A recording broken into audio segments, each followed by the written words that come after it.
It was the week before Christmas, and the railway was busier than ever. Peterson was taking the Pullman expresses, and the railway had even had to bring in new trains that had never seen Somerset before. Even Deltic was helping out with the passengers. One of those new engines was Charles.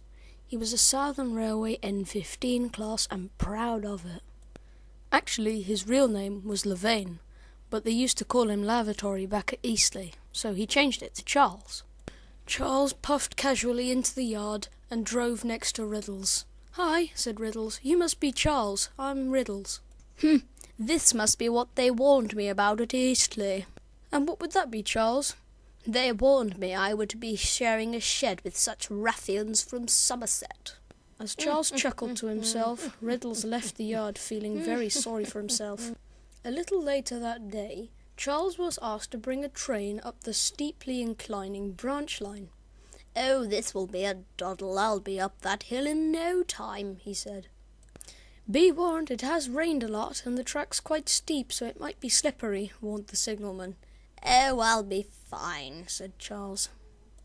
But he wasn't. At least halfway up the hill, the rain had caused mud to spill all over the track. Charles hated getting himself muddy. "Oh, I simply cannot go on," he said as he squealed to a halt. After several failed attempts to get Charles up the hill, they had to call in Midland.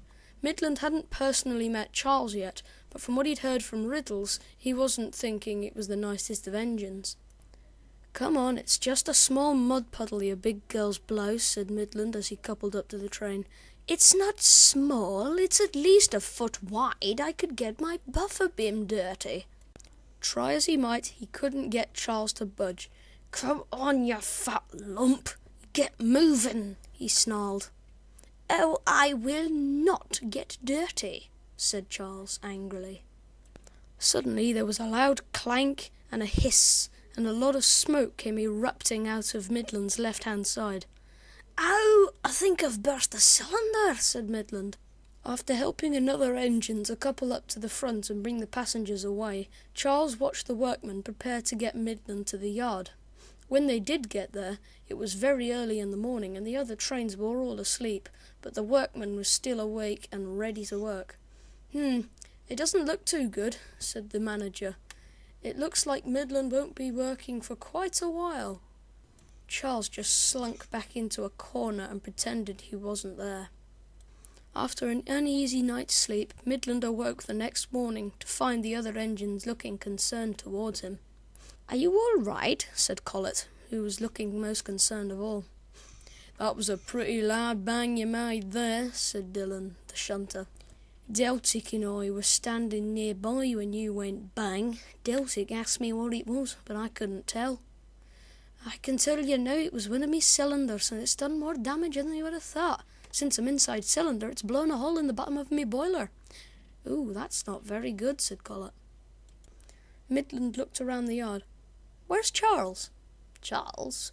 I don't think he came back after last night." "Oh, I did see him. I sort of was half awake when he drove off. Said something about running away back to Eastleigh. He doesn't want to be here anymore. Everyone probably hates him. Then he muttered something about his reputation, coupled up to some goods wagons and stormed into the tunnel." "Good. At least we won't have to deal with him again," said Midland. "I'm a tolerant engine most of the time, but engines like that really try my patience. He'd do the railway more bad than he would good. I'm glad we've got rid of him."